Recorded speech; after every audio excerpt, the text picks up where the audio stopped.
Aston, it is not going well. What? Hello Okay, come on, and come on, come on, welcome. come on, Joe. Let's get it. Hello and welcome to Cognitions, speaking the unspeakable with JP. And Stacy D and Mr. I Messed am Up Walker in the background. That's number everything. Okay, go ahead on. I am JP Craddock, and that is the one and only Stacy D Love. We are broadcasting remotely here on KUAW Radio. Mr. Walker, Mr. Walker, are we okay right now? Okay. So Mr. Walker handles the remote broadcasting. And apparently, apparently we okay. All right. Coming up on the show today, we have our question of the day, which is: does being in a relationship mean that I can't remain friends with my ex? Does it mean that I can't have any friends of the opposite sex? And what we're also going to take a look at is whether or not it is okay to hold on to pictures, gifts, other memorabilia from previous relationships. This is something that comes up a lot in therapy. So we're going to talk about that today. So that's coming up later on the show. This is April 22nd. So today is National Earth Day, National Girl Scout Leaders Day, National Jelly Bean Day. Stacy D, you got jelly beans on your desk? I don't do jelly beans. You don't do jelly bean? All in your tea. Okay, it's National Jelly Bean Day, and let's see, National Teach Children to Save Day, and National Take Our Daughters and Sons to Work Day. Oh Lord, I'm glad I don't have them days no more. Well, for me, I've never been able to do that because you can't bring kids into people's therapy sessions. But Oh, we did do it when we was at the mental health center. Remember, they was up in records and up at the front desk when we was at Wyandotte Mental Health Center. Wyandotte Mental Health Center owe us some money because if we say your name, you got to pay. But yeah. you just gave a shout out to the mental health center. Okay. I know. Well, I have never been able to participate in Bring Your Children to Work Day. So hopefully at the end of the show, my wife will, since I'm working from home, my baby need to come up in here at the end of the show. So I got my baby too. Oh, your little four-legged baby. My baby. And here I'm messing up again. What is that? Because he's been such a good baby. A Louis Vuitton doggone now. Louis Vuitton got to give me some money. A Louis Vuitton dog thing. These people have not paid for advertisement time. Stacy D. My purse. Huh? Okay. These people have not paid for advertisement time on this show. I know. I got to do better. Look, every week is Bring Your Baby to Work Day. Like, what's the baby's name again? Sire. Yes. Look, so much that I remember Sire's name. Okay. Because Sire done been to work. Okay. So yes, Sire needs to come on at the end of the show. You got your grandbabies at the house? Your grandbabies ain't there? Oh, okay. Well, Sire will do. They in school. Sire will do. Virtual school. They in virtual school. Sire will do. That'll work. That'll work. Sire do okay.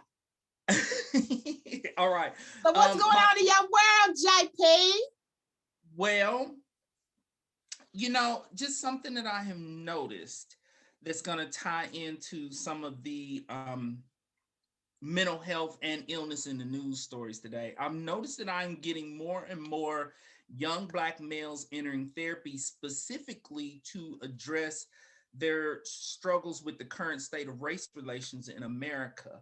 And these are young men in their 20s. The reason why this is interesting is that my older Black male clients are not even mentioning this. Not that they are not concerned about race relations in America, but I think everybody in the age range of 40s and up have been dealing with this for a long time. I think some of our younger people have been living in a state of, I don't know if it's a lack of awareness, but they are just now, it seems, being hit with, oh my God, the state of race relations in America is difficult and they do not know how to handle it. And so they're coming into therapy talking about, how do I handle this? This is absolutely ridiculous. And it almost comes across like, where have they been? Where have they been? But that, so, we have let our children live so comfortably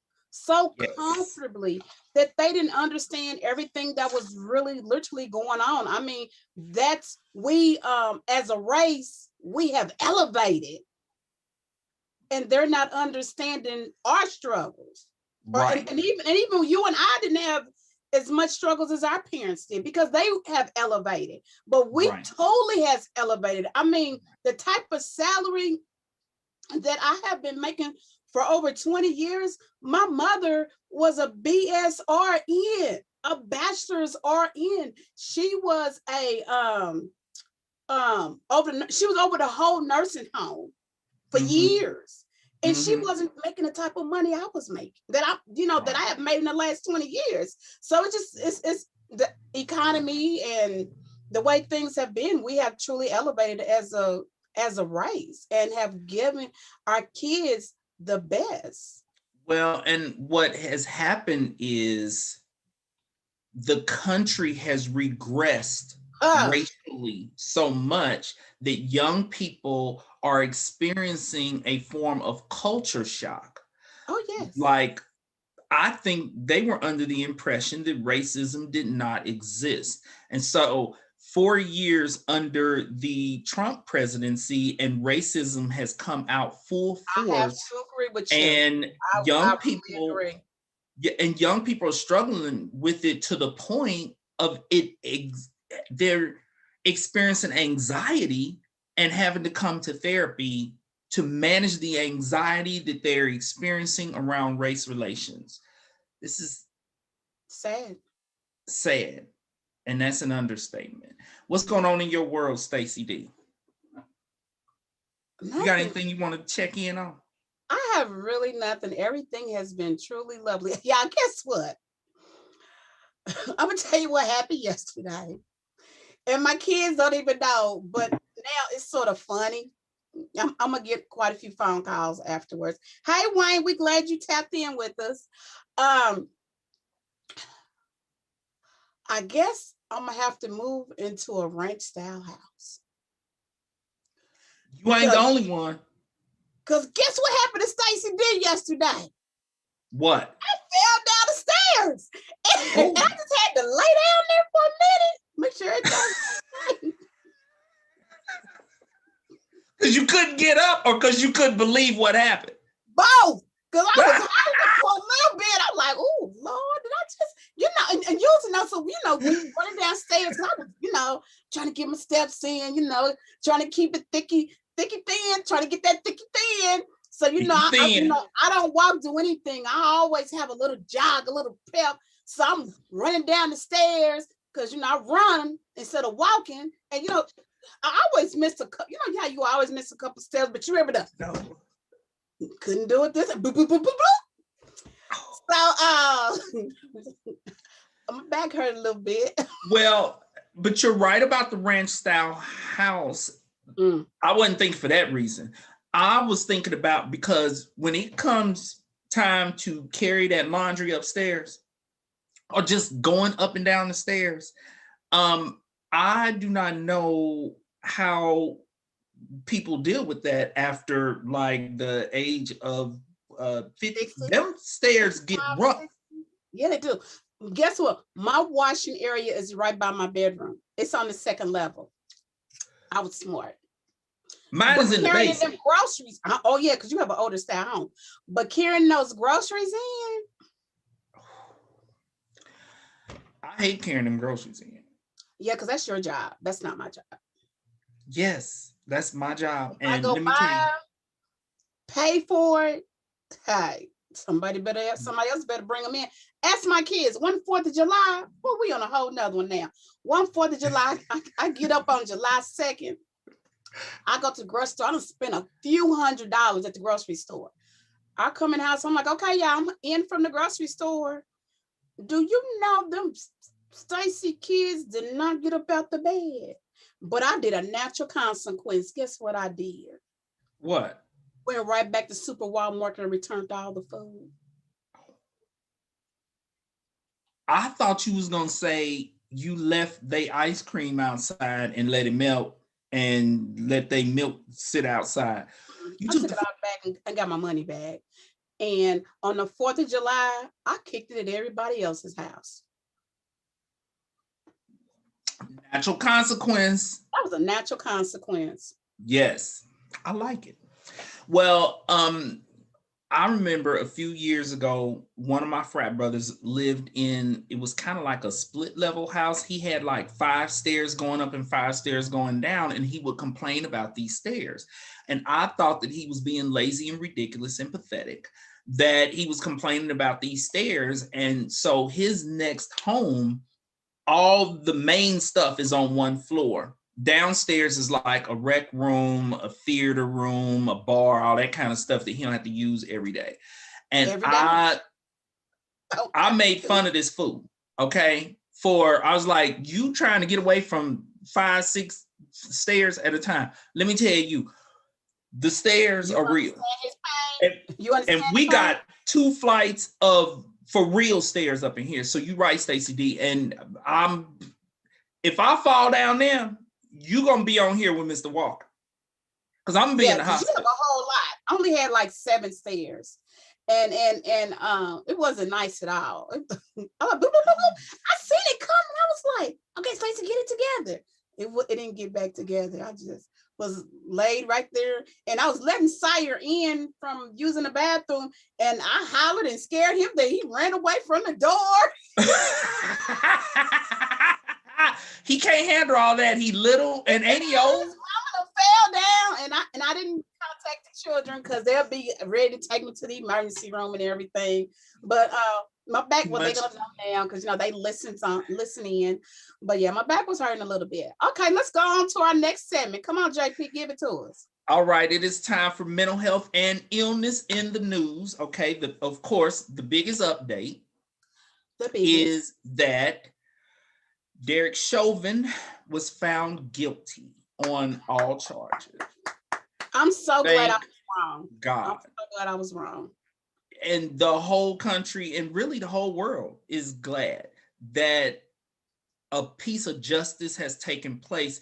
Here's what I thought was so poignant. The special prosecutor, African-American special prosecutor, in his closing statements, he said, quote, "You were told that Mr. Floyd died because his heart was too big. But the truth of the matter is, the reason why George Floyd is dead is because Mr. Chauvin's heart was too small."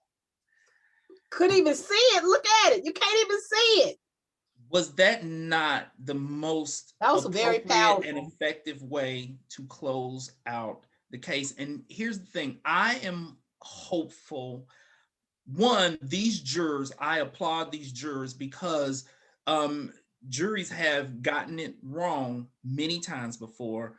And so that jury that, handled that case when Trayvon Martin was killed and they let that killer off who wasn't even a real police officer, okay? He was a fake wannabe cop and they sympathized with him and let him off. I hope that all the jurors from previous cases where no justice was rendered, I hope that they are sitting at home thinking about how they failed the country, how they failed in their humanity to hold a killer accountable. And so I don't want us to forget about You know what? I think sometimes when they go like that, they could care less. They could care less. That's why they done it. That's why I did and done. Okay, but they deserve to be haunted. Sorry. I said they deserve to be haunted by their failure as jury members. But what were you going to say, Stacy D? I was investigating and reporting this week. Remember when we were talking last week about the other killing that happened in Minnesota? So I'm very good friends with the FBI agent that's in Minnesota, and we talked very extensive about. He actually was the investigator over it, and we talked. Yeah, it got real big. And we actually discussed it, and he like really highlighted me on a lot of things, which I don't think he was supposed to. But guess what? I am a radio host, and I'm gonna give the tea. Give it. Give it. Give it. I have to give change. It to us, Stacy. I have to change it because I was really argumentative with him, but I really have to change it. He gave me the bone fact of what was going on. Yes, she was a veteran of the Minnesota police force for 26 years. Mm-hmm. They offered her retirement. She was a detective. They offered her retirement, but her retirement pension was only going to be 88%. And if she worked 4 more years, which would have been 30 years, she would have got 99%. And I mean, 10 more percent, I worked 4 more years. So she was a detective. And they can only have a certain amount of detectives. So to give someone else a promotion, they asked her to go down into training. So she was a trainer, yeah. So she was a trainer. And by her being in a detective for so long, she did not have a gun belt. She have not been wearing a gun belt. She's been wearing a holster. She hadn't been in uniform. Exactly. And she just got back in, and basically she was a trainer. She was one of their trainers from Minnesota, and she did the whole protocol. She yelled, "Stop! I'm gonna tase you, taser!" And when you say that, every police officer is supposed to move back, and then she's supposed to do taser. But by her not being I can't remember the exact wording that he used. You know, he who he is. But in layman's terms, because she wasn't used to having a gun belt on, and in the heat of the moment, she messed up. So I really believe I have to agree with JP again. It was an accident. I believe it was an accident, but she still has to hold accountable because of a person's life was taken away. But she'll probably just get probation or something like that. I believe and have to retire now. Now she's gonna probably have to retire for only 88. She's lucky to be able to retire. Okay, because and keep her pension. Folks are ready to put her in prison. Yes. But everything, all the information that he gave me, I 100% in my heart believe that it was an accident. Okay, and let me say to our listeners, because I know people probably disagreed with me when I was saying that, it's not that I don't think that she should be held accountable. We all have to be held accountable, even for our mistakes. If I'm driving down the street and I run into something or run into somebody, even though it's a mistake, I'm still held accountable legally and financially. So I wasn't saying she shouldn't be held accountable. I just want for us as a people, we have to be objective and we have to be fair. And even though we are fired up over the issues around the state of our police and criminal justice system, we still have to look at every incident objectively, and we have to be fair. Individually. And this woman is probably tortured because after she did it, she screamed herself. Yeah, she said, "OS," because y'all know I don't cuss. OS. I done shot him. Right. Yeah, he gave me the full breakdown. We were probably on the phone like 2 hours, and he was hitting me with all the points, and he was like, "I'm just not gonna let you stand like that, Stacy. I'm not gonna let you do that." And he gave me all the points. So I did some investigating reporting. He must have heard what you said last week. He's like, "Okay, come on." He did. He listens. Thank you. Okay. Can't give you your name because you might get in trouble for giving me all that information.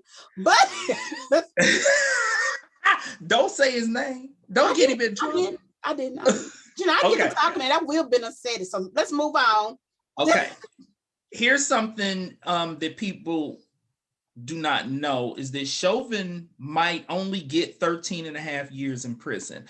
Although the maximum sentence is 40 years, what has to happen is the prosecutor must ask for aggravating factors of particular cruelty towards George Floyd and abuse of his position of authority and trust in order for the judge to give the maximum sentence of 40 years. Now, considering that President Biden has reached out and addressed this whole thing, I'm pretty sure they are planning to go through the full process, because the truth of the matter is this man deserves to die in prison. When he comes out of the prison, he should be cold and in a box.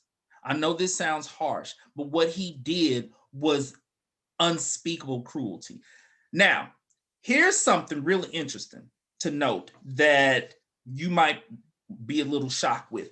You know, his wife filed for divorce immediately, like 5 days after this murder took place. She filed for divorce. His wife is a former beauty queen. She was the 2019 Miss Minnesota. Yes. 2019. Her crown just came off. But listen to this. So she filed for divorce 5 days after the murder, because she was like, all right, I know that. She was devastated. And she issued a statement through her attorney that she was devastated and had the utmost sympathy. Her utmost sympathy lied with George Floyd's family, with his loved ones, and with everyone else who is grieving this tragedy. So the divorce was finalized on February 2nd. This is what you ain't even ready for. In this divorce, she was awarded most of the profits from their 2 vandalized homes, as well as $704,000 in cash. Chauvin was left with $420,000. Why was the Minnesota police officer a millionaire? They making a lot of money in Minnesota, and Minnesota has a ton of police problems. He was a millionaire. That is, maybe that was some of his assets or something, or maybe she got some assets of his, that he earned pension through that job. Mm-hmm. And maybe that was some of his pension also. She probably got some of his pension before they took his pension. All I know is the taxpayers in Minnesota who are paying taxes enough for their police officers to essentially be millionaires. Now, yeah, he'd been on the force a long time. Bottom line is, when you paying all that money in taxes and you have all these police problems, that's a problem. Now, you know, they don't pay taxes on everything like we do here in Kansas City, Missouri. And they pay enough for the food to be a millionaire. And also he was doing a lot of off duty, you know, a lot of they have their own little organization where they can do off duty security and that, I mean, because they have that here. Yeah, we have that off duty. They make $30 an hour.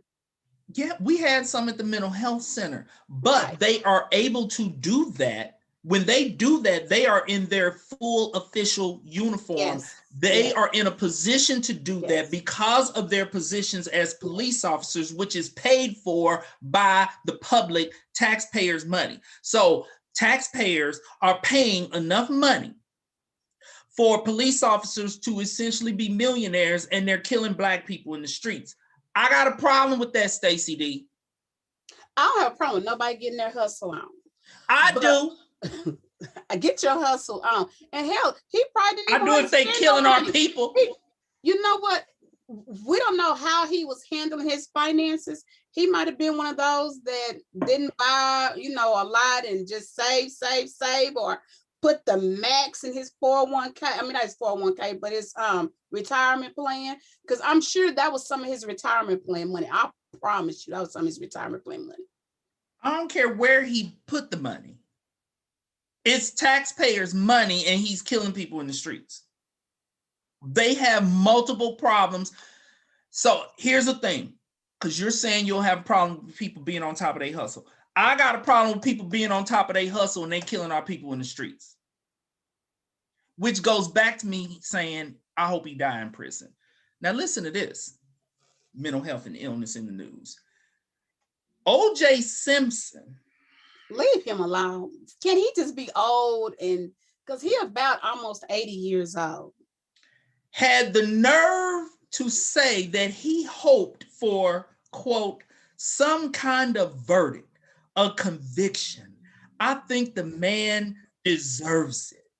He went on to say that it was, quote, a classic case of depraved indifference. It was unnecessary force. This is a fool who practically decapitated a woman. Who is O.J. Simpson? Hold up, Stacy D. Hold up, Stacy D. Because back when O.J. Simpson was on, happy. We was praising. I remember when he got out. I wasn't. I was the only black person that I know who was livid and infuriated, because I don't care if you black, purple, green, you can be turquoise. If you have murdered people in a heinous way, especially, he practically decapitated them. He decapitated that woman practically. I was not celebrating when he got off. And now black folks are like, you know, OJ is a killer. OJ a killer. I said he was a killer back then. And who is he, a man who got away with murder, to say that a police officer used unnecessary force? Unnecessary force is practically decapitating somebody. I can't stand OJ Simpson, Stacy D. Defend OJ. Go ahead, Stacy. Go ahead. We were very happy as a race. We was not happy. Everybody but JP was, okay? Because so much has went wrong with us. We haven't never got anything. And I just think that's how a lot of people were looking at it. Right is right and wrong is wrong. And God don't that like is true. God does not like that. That's my thing, is that sometimes we as a people get so caught up in being black in America that we forget that we are children of God. God does not like that. I don't care what color a person is. He murdered them horribly. He never should have gotten off. I said it back then. And then a decade later, when black folks was willing to acknowledge and, okay, he did do it and it was wrong and da-da-da-da-da and da-da-da-da-da. It was wrong when he did it. It was wrong.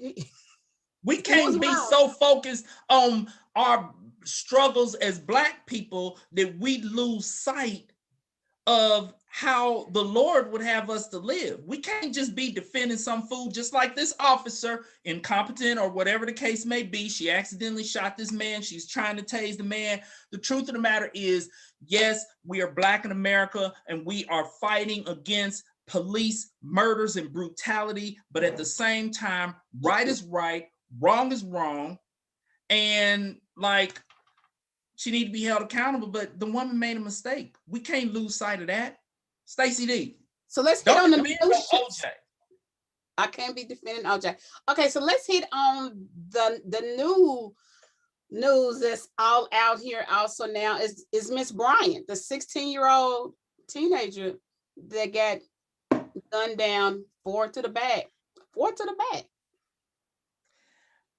My wife made, and they talked about this on the news, Nadine was saying, and she's always said this, they need to do something about their policy that they automatically shoot a person if they are experiencing a level of dangerousness that could be homicidal. Because the bottom line is, she didn't have a gun, she had a knife. They could have tased her. And they didn't need to kill her. And she was a child, or they could have shot in her leg. Now, they did play the 911 recording of an adult calling on her and saying, they said it was her. Mm-hmm. And they said she was about to kill somebody's grandma with that knife, okay? And so I don't know, because we wasn't there. The bottom line is, she had a knife. I do not think that it deserved the lethality of shooting her when they could have tased her. Now, yes, we would need an officer who know where their taser is. Okay, you can't be tasing and You can't be accidentally tased and accidentally shoot somebody. That's again. right. But yeah, I mean, yeah. But the good thing about it is guess what? I was reading also on the news that it said it's under investigation. And if he's wrong, they're gonna do it. He's gonna He's be gonna get charged. off because that's their policy. But they need to change that policy. Stop using guns against people who do not have a gun. That Okay, once again, that was excessive force. extremely, because she It still is a was, child. and then not to mention it was 4 shots. 4? Why you couldn't just do one in the leg? Right.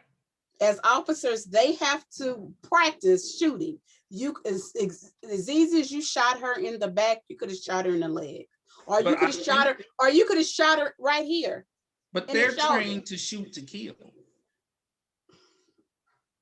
They're trained to Actually, shoot to kill. not always. It's supposed to be circumstances. I have to do some more investigative reporting. I get back Yeah, to you please next do. week. But they need to Because change that though. yeah, I believe it's some wiggle room in there now. It's not only shoot to kill. I believe it's some wiggle room. But like I said, I'm gonna do some more investigative reporting this week, and I get back with the listeners about that next week. Okay. Let me wrap up mental health and illness in the news with the state of our country.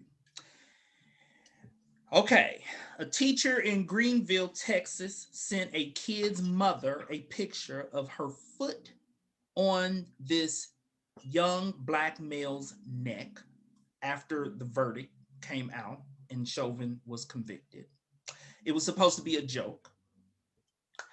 A teacher that was in Texas, in Greenville, Texas. A teacher in Wisconsin gave an assignment to 6th grade students that was titled, "How Will You Punish This Slave?" for an infraction on a plantation. Kids in Texas used social media to post a slave auction of black peers starting at $1, auctioning off fellow black students. And elsewhere in Texas, flyers that read "Great Sale of Slaves" were left near Alito High School and Middle School. That's the state of our country. All these stories came across my news feed today. That's the state of the country. I almost said state of the world, but I don't think it's fair to the world to view the world through the lens of America. But all of those stories, that's what's going on. And that's just what I had time for today, because Yeah, I didn't have time to read any today. there was a multitude of other know. stories that I didn't My even have phone time is to get to. pinging now. Okay, JP, let's get to our question of the day, which is really a good one. I can't wait to get on it. And I want to hear what your opinion is first. Does being in a relationship mean that I can't remain friends with my ex? Does it mean that I can't have any friends of the opposite sex? And let's take a look at whether or not it's okay to hold on to pictures, gifts, and other things from previous relationships. Stacy D, what are your thoughts? I don't think there's no problem. JP, I'm a female. You're a male. You're one of my closest. Well, here's in therapy, this is coming up a lot. And so a lot of times, I don't want to say if it's mostly men or mostly women. I'm just curious to know what your perspective is on it as a woman. Your husband, are you okay with him remaining friends with his exes? Okay, number one, let's hit this. I'm going to hit it so hard. And hit it. Okay, first of all, I think it's really dealing with the maturity of you guys' relationship. That's number one. If both individuals are not mature about it, and also I speak on this a lot of time, do not give boyfriend husband's privileges. if you're just my boyfriend, you need not to be worried about who all I have friends with, because you have not been a man enough, or you think I'm not woman enough to be your wife. So we shouldn't even have these conversations unless we're married. And then once we get married, we really shouldn't have the conversation, because it should be something that has already happened. I number one is I'm the only girl, so I have a magnitude of male friends because I'm that cool chick. I mean, because my brother's friends, my cousin's friends, I've always been that cool chick, you know. And also I had no problems with introducing my male friends to my husband. I had no problems with that. I always go with this. You can be my male friend if I can invite you to the family picnic. Right. Now, if I can't invite you to the family picnic, I need not to, we really can't be friends. Now, mind you, I'm going to keep it real. I still, because I've been having the same phone number for over 25 years, 25 years, maybe 30. So I do have a few exes that calls and be like, hey, I'm just checking on you. I'm like, oh, I'm fine. Really, there's no need for you to check on me. And then also I have some exes that I might hear that their mother passed, because I did lose my mom. And I will send out them something on Facebook and, you know, tell them I'm sorry for your loss. I'm praying for your strength and your understanding. I do believe in that. If you cannot come to the family picnic, you don't need to be talking to them. And that's something I learned from a friend of mine. Hey, it should be a platonic relationship. It really should be. I mean, I don't want you. I have moved on. You have moved on. Okay. Keeping letters and cards and pictures. I don't care about that. Baby, you got number 1 A grade, boo. You know, once again, that's about you having confidence in you and high self-esteem. And really, this really should have been in our other segment on relationships, but we're going to hit on this. It's all about that other person having a very good high self-esteem. And guess what? And if your partner continues to just pour that trust in our relationship, why should I be worried about anything? Boo-boo. Because like I done told, listen, I done told some of my ex-girls, like, you know, they'll get mad and comment. I'm like, boo-boo, if I wanted him, I would have their last name. So you need to be telling me, thank you for giving you that chance and that opportunity. Because guess what? I have never been left by a man. I'm always the leaver. I am happy to hear that's your position on this, Stacy D. We got a whole nother position on it. No, I agree. To me, it's a question. You have to take a look at how much time has passed since you were romantically involved with the person and what the status of your emotional entanglement is with that person. Soul ties. Yes. Are there any leftover romantic feelings, or is there any tension, romantic tension, sexual tension?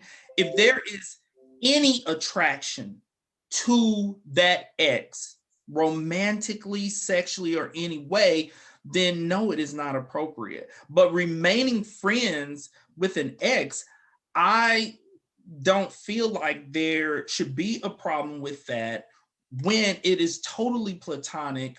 There is no leftover emotional, no sexual. It needs to be to the point that you almost can't even believe that y'all even dated. Like that's a regular friendship. That's when it is a regular friendship. You should be, and this is what I explain to people. You know, if it's a regular friendship, I explain to men, you should be about as likely to have sex with them as with any of your regular friends. Right. And so if you are disgusted, like, ooh, that's not happening. That ain't happening. Then come on. Then that's a regular friendship. Okay. And, you know, because that's the way to kind of step back. But for those people who, because sometimes I get people in and they're like, well, I'm friends with my ex, but when me and my girl broke up for a month or so, we hooked up and we had sex. She's not a regular friend if you wouldn't have sex with. You had sex with your boys while you was broke up with your girl. So how is she a regular friend if exactly, which still means have those soul ties, and that cannot be a friendship. That attraction piece was still there. And so it's people like that who mess it up for everybody else, because you have a lot of other people who are like, no, we are just friends. Like there is nothing, we don't even discuss the fact that we ever dated.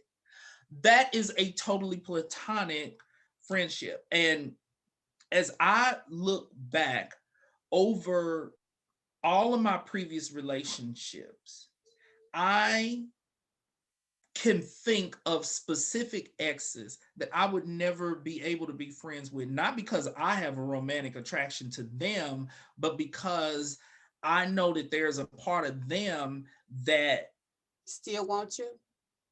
If I wanted them, I could have them. And that's not a friendship. Talk that stuff to me, JP. Talk it. Stacy D. Oh, brush off your shoulder too, JP. Let them know. Okay, clearly this that is JP and the Stacy D show, y'all. Stacy D. Okay, I'm humbly stating that I wasn't that humble. I wasn't humble. Stacy D. Stop acting up. I'm just saying that in some of those relationships where making it to the altar was not going to happen, the relationship lasted 3-4 years, there's still a little bit of that. That's not a regular friendship to me. If there's a little bit of something on either part, that's not a regular friendship. Now, as for having regular friends of the opposite sex that you've never dated, I do not think that people should have a problem with that either, because they're a regular friend. And, you know, I have a female best friend who was best friend. My home girl. Best friend. She was the best woman at the wedding, honey. That's how much that is. My best girl, I had 2 best men and 1 best lady. That's my girl. And every relationship that I have been in, that is something that I had to make very clear up front. Like, that's my girl. Like, she ain't going nowhere. It's my girl. You know what? Like, we've been knowing each other since elementary school. I know. I actually had an incident like that too that happened about 3 years ago. My best male friend, he lives in North Carolina now. We've been friends forever. I mean, everybody would think we were going together, but we'd be like, no, that's your boy. That's my boy. We would literally take trips together. I mean, I've been to Jamaica with him, Canada, the Carnival. Oh my God. Down in New Orleans, we'd be kicking it. That was my travel buddy. And so he moved to North Carolina and got engaged, and I was his best woman. And there you go. No. His wife now literally had a fit. I even called her one day. I was like, "Hey, so and so, I'm Stacy. I can't wait to meet you. I'm trying to come down there." This was before they got married. He engaged. He proposed. I'm trying to come down there the next couple of months so I can meet you. And she's like, "Nah, you don't need to come down here." He should have checked her. Why didn't he check her? As your friend. He said he did. He said he did. But the love that I had for my friend, you step back. I step back. I probably talk to him maybe once a year. I'll text him once a year, like, "Happy holidays, I love you." You know, that was very traumatic for you to have those type of love and a feeling for the opposite sex. And I just wanted to, you know, be family. And even his family down here was like, says, "I don't understand it. Everybody knew you part of the family. You are a little sister." I mean, right.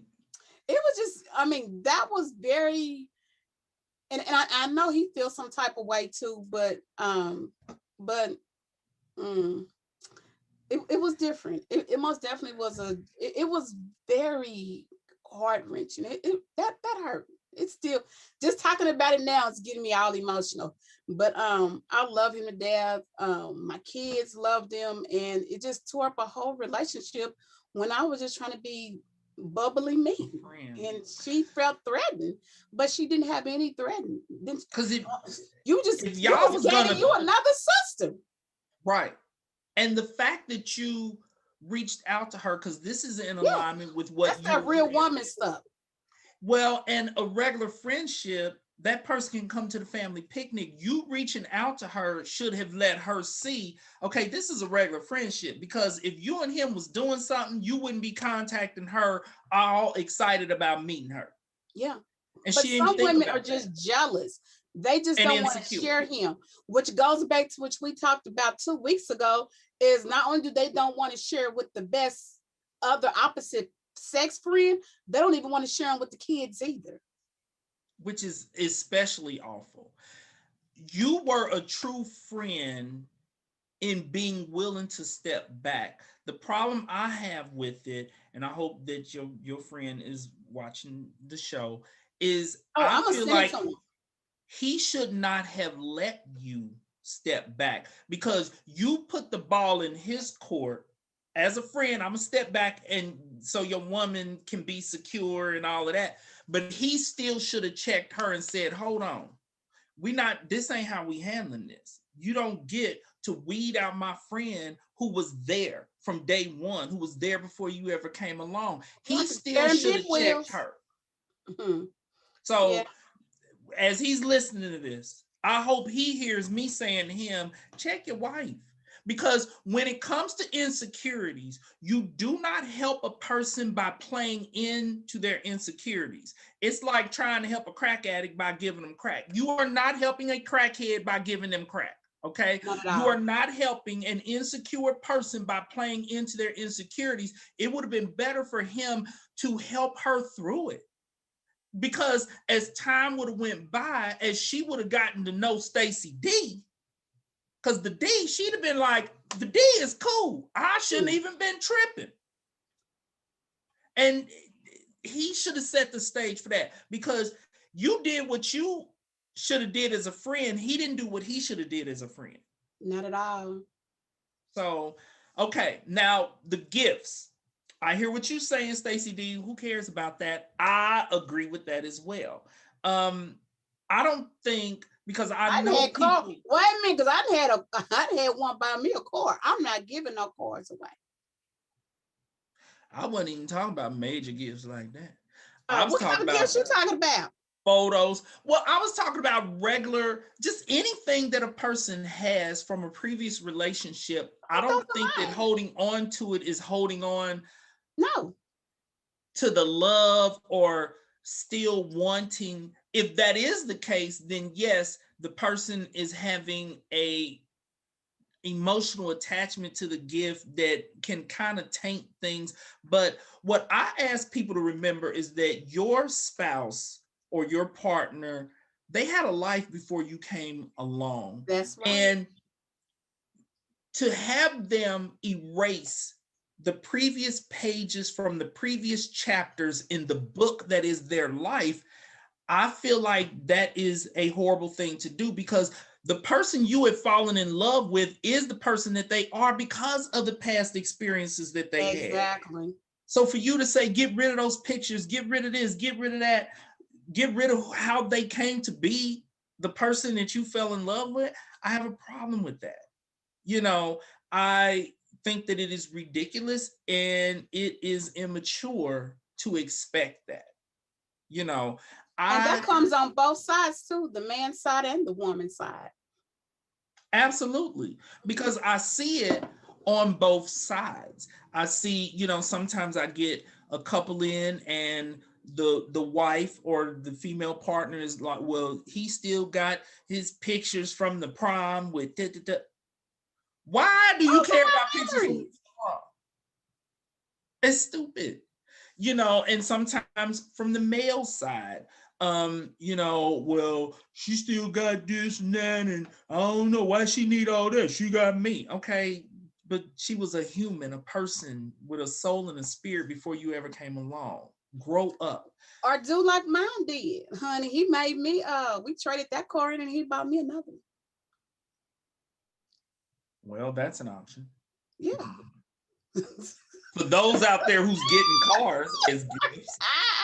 Not like that car high. He's like, I'm gonna tell you, my first husband, he had me in a Ford, what was it? Ford Taurus. They just came out. But guess what my second husband said? He was like, baby, don't worry about it. He can keep that. I'm gonna buy you a Honda Accord. You know, a Honda Accord what was in the 1990s. Well, and that Honda Accord is somewhere on the road right now. Yes, okay. It outlasted the Taurus, probably. It outlasted the marriage. Only one of them cars is still on the road. Hey, but one of them cars still on the road. Woo!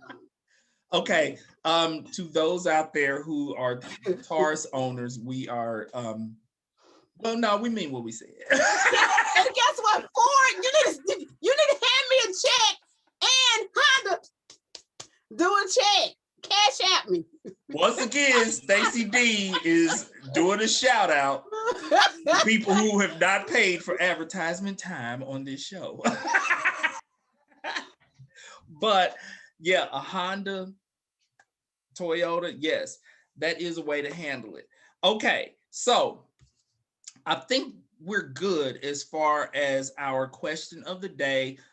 To those couples out there, I encourage you to take a look at why you struggle with these issues.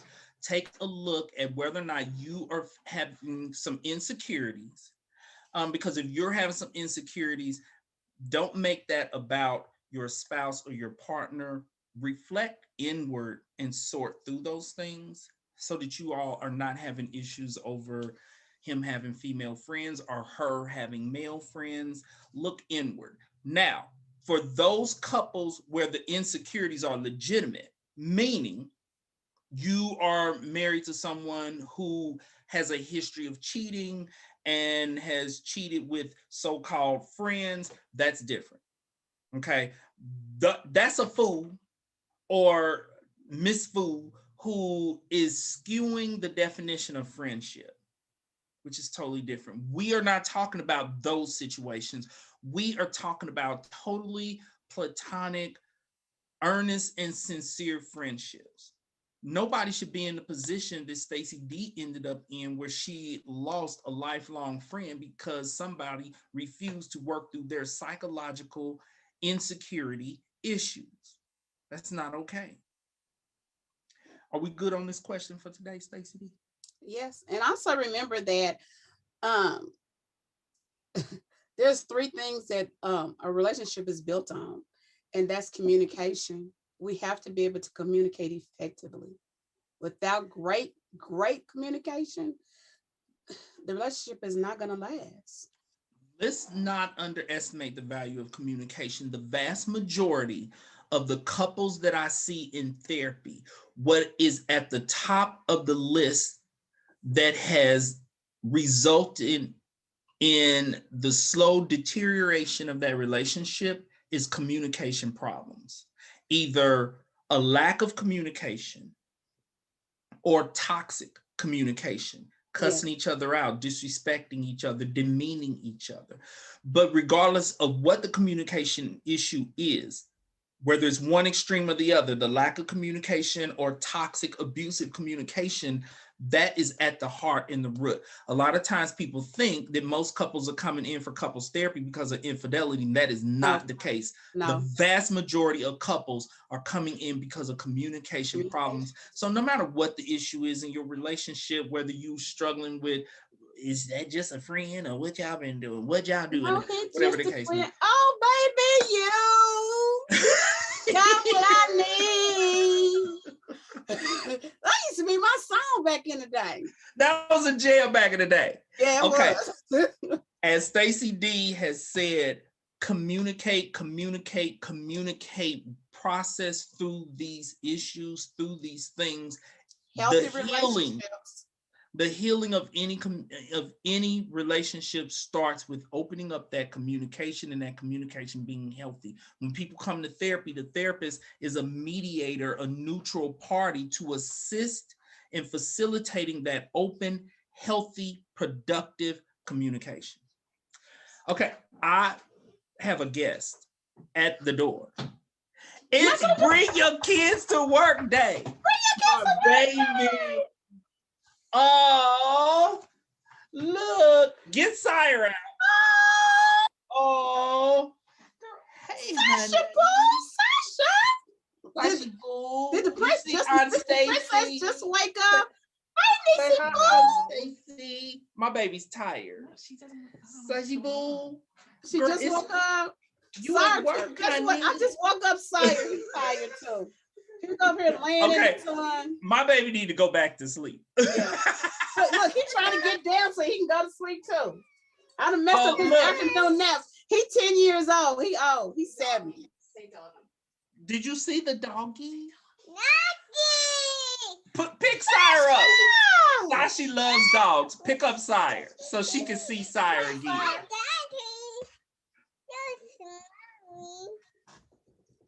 Look at the doggy.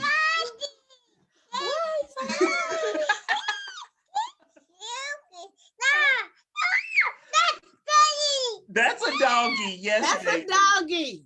I know you miss your dog, don't you? Stacy D. Right. Okay. Are we? Yes, that's the doggy baby. Yes, that's the doggy baby. Look, she don't want us to wrap up the show. I see. Oh, hold on, sir. Hold on, Sasa. All right. Thank you good. For joining us today. And remember, worry about nothing. And pray about everything. God bless and take care. Bye-bye now.